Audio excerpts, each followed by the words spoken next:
ভারতবর্ষ সারা পৃথিবীতে যত সুগারের পেশেন্ট, তাদের সুগার মানে সারা জীবন আমৃত্যু ওষুধ তাদের চলে, মানে মরে না গিয়ে বেঁচে আছি যতদিন বাঁচবো ততদিন কিন্তু আমাকে ওষুধ মেডিসিন চালিয়ে যেতে হবে। না আমাকে তো বাঁচতে হবে, আর বাঁচলে গেলে কিন্তু আমি নিজের ইচ্ছা মতন বাঁচবো। আমার মানে যে শরীরটা যেটা আছে সেগুলো নিয়ে প্রচুর ভোগান্তি করতাম। আর এই নিউট্রিশন এডুকেশন যে কোর্স, সেই কোর্সটা করে একজন মানুষ কিন্তু প্রতিষ্ঠিত হতে পারে এবং সমাজের প্রচুর মানুষকে তারা সুস্থ করতে পারে।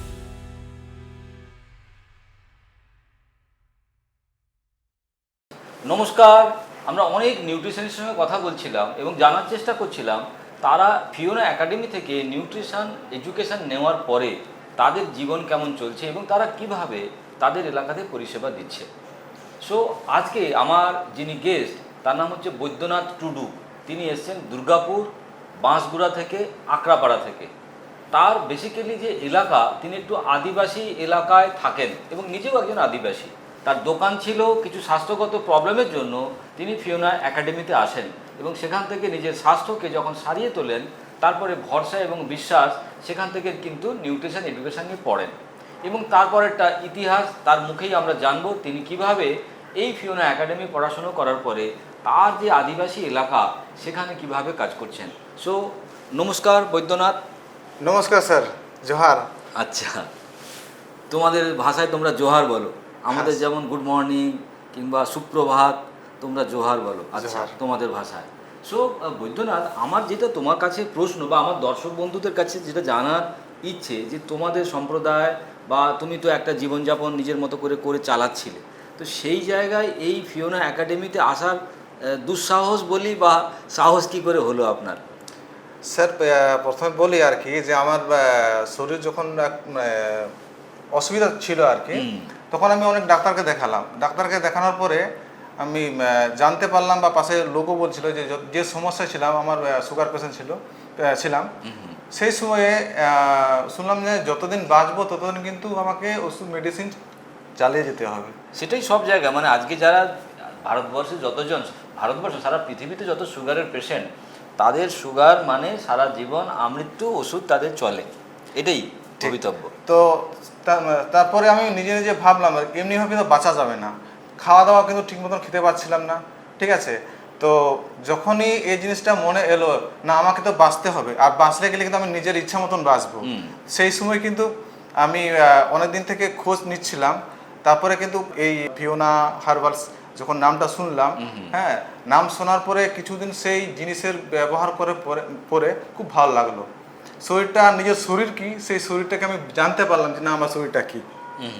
তারপরে আস্তে আস্তে দেখা গেল যে শরীরটা যখন মানে আগের থেকে একটু ভালো লাগছে, মেডিসিন আমার আস্তে আস্তে সরে যাচ্ছে, তখন কিন্তু নিজেকে ভাবলাম যে না এই যে জিনিসটা আর কি, এটা আর একটু যদি ভালোভাবে যদি করতে পারি নিজের শরীরের উপরে, বা নিজের শরীরটা ঠিক থাকলে কিন্তু সব কিছু ঠিক ভালো লাগবে একদম। তো সেখান থেকে পরে শুনলাম যে আবার এখানে এপ একাডেমি এসছে। এখানে মানে গোটা শরীরে যে সমস্যাগুলো থাকবে, কিভাবে ভালো থাকবো, কি খাবো, কেমনভাবে খাবো, আর কেমনভাবে খেলে নিজের শরীরটাকে মানে নিরোগভাবে বাঁচার জন্য যে রাস্তাটা, সেই রাস্তাটা কিন্তু আজকে ডক্টর সমীর স্যারের সাথে সেই জিনিসটা জানতে পারলাম, বুঝতে পারলাম। আবার এই জিনিসটা যখন আমি নিজে ভালো হলাম এই কোর্সটা নেওয়ার পরে, তখন কিন্তু আমি দুজনকে যখন বলতে শুরু করলাম, তো ওনারাও কিন্তু এখানে অনেকেই এখন সুস্থ আছে। আচ্ছা, বাহ। আচ্ছা বৈদ্যনাথ, আমি মাঝখানে কেটে দিয়ে কথা বলছি। এই যে পড়াশুনো করলেন, পড়াশুনো শেষ হলো, তারপরে সমাজে গিয়ে যখন পরিষেবা দেওয়া চালু করলেন, তার মধ্যে এরকম কোনো কি বিশেষ কাউকে মনে পড়ছে যে যার পরিষেবা দেওয়ার পরে আপনার নিজের কাছে খুব ভালো লেগেছিল, বা সেই মানুষটা আপনাকে আশীর্বাদ করেছিল যে আপনার এই জিনিসগুলোর জন্য, আপনার এই প্রেসক্রিপশান, আপনার এই খাদ্য তালিকা, আপনার এই ডিটক্সিফিকেশান, সেটাতে আমি সুস্থ হয়ে গেছি, অনেক দিন বেঁচে থাকো বাবা, এরকম আশীর্বাদ, এরকম কি কোনো গল্প আছে আপনার কাছে? হ্যাঁ স্যার, আছে। আমার এক বন্ধু ছিল, উনি সবসময় বলতে যে আমার বাড়ির পরিবারে সবসময় অসুবিধা, সবসময় মানে কি শরীর খারাপ। তো শরীর খারাপ থেকে একদিন যখন মানে প্রথমে যেদিন গেলাম, ওনাকে যখন বললাম ভাই তোমার শরীর তো বা তোমার পরিবার সবসময় অসুবিধা থাকছে, তুমি এই জিনিসটা কিছু কিছু জিনিসগুলো আছে সেগুলো প্রয়োগ করে দেখো আর কি, তোমার শরীরটা কেমন লাগবে। তো প্রথমে সে কিন্তু মানে মানতে চাইলো না। তারপরে আমি যখন মানে কি আরও অন্যান্য যাদেরকে দিতাম আর কি, জিনিসটা ভালো হতো। ভালো হয়ে যাওয়ার পর খবর যখন শুনলো, তো একদিন আমাদের রাস্তায় দেখা হলো। দেখা করার পর বলছে, ভাই আমার আজকে আমার বাড়িতে বিকেলে আসো।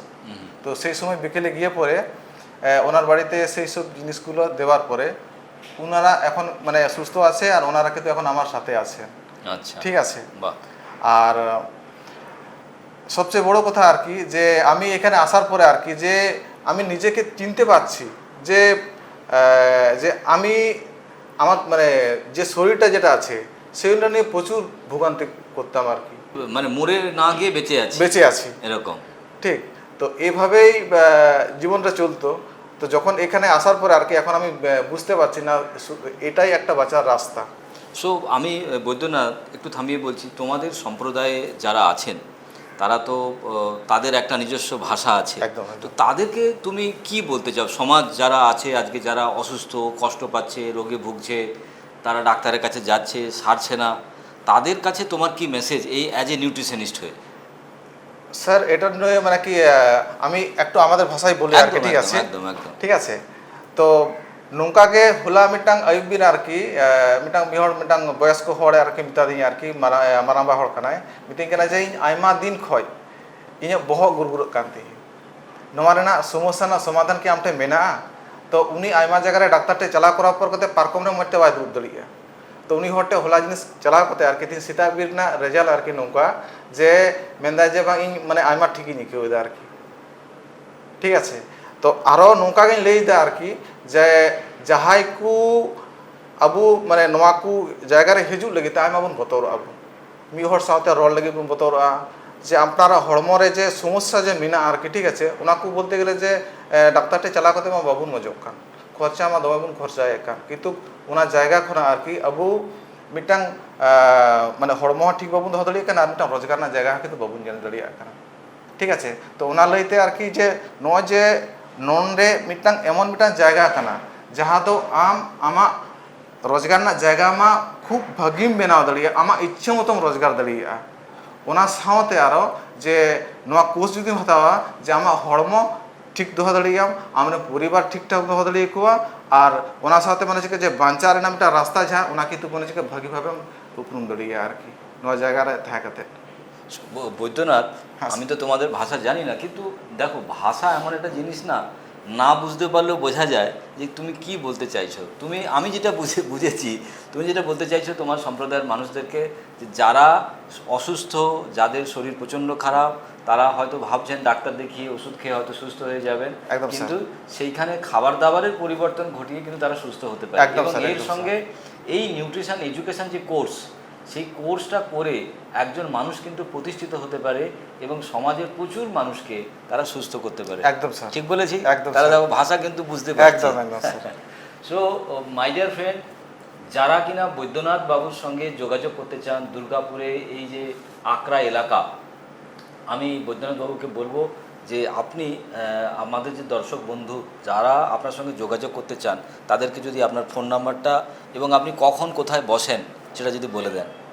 আমি তো এমনি মানে বাড়িতে সকালে 10টা পর্যন্ত থাকি আর বাকি 10টার পরে আমি ফিল্ডে থাকি বেশিরভাগ। ঠিক আছে। তো আমি আপনাদেরকে এটাই বলবো যে আপনারা মানে নিজের শরীরকে সুস্থ রাখার জন্য একটাই উপায় আছে, সেটা হচ্ছে কিন্তু খাওয়া দাওয়ার বদল ঘটাতেই হবে। আর সেটা ঘটালেই দেখবেন যে আপনারা কিন্তু একদিন এমন সময় আসবে আপনারা মানে কোনো মেডিসিন নয়, আপনারা খাবার দাবার নিয়েই বেঁচে আছেন। আমার নাম্বার হচ্ছে 9064980169। সো দর্শক বন্ধুরা নাম্বার পেয়েছেন। যদি দুর্গাপুরের এলাকায় কেউ থাকেন, এনাদের মতো ভাষাও হয়তো জানেন বা বিভিন্ন রকম রোগে কষ্ট পাচ্ছেন বা কেরিয়ার গড়ে তুলতে চান অ্যাজ এ নিউট্রিশনিস্ট হিসেবে, আপনারা কিন্তু নির্ভয়ে বৈদ্যনাথ টুডুর সঙ্গে যোগাযোগ করতে পারেন। আজকে বৈদ্যনাথ আমার অতিথি, তো সেই কারণে আমি বৈদ্যনাথকে আমার তরফে আমার লেখা একটা বই দ্য র ফুড লাইফ, মানে কাঁচা খেলে কেন আমরা সুস্থ থাকবো সেই ব্যাপারে আমার লেখা বই, সেটা আমি আজকে আমার তরফ থেকে বৈদ্যনাথকে উপহার দিতে চাই। সো এটা তোমার জন্য। সো আমরা বৈদ্যনাথবাবুর সঙ্গে কথা বললাম, দুর্গাপুরে থাকেন। তো আপনারা যদি বৈদ্যনাথবাবুর সঙ্গে যোগাযোগ করতে চান ওনার ফোন নাম্বারে যোগাযোগ করতে পারেন। বা যদি আমার সঙ্গে যোগাযোগ করতে চান নিচে নাম্বার দেওয়া থাকবে, আপনারা সেখানেও যোগাযোগ করতে পারেন।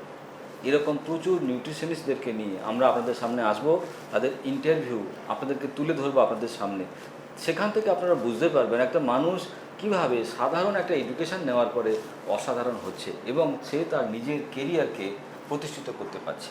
সো আজকে এখানেই শেষ করছি। নমস্কার। নমস্কার, জোহার।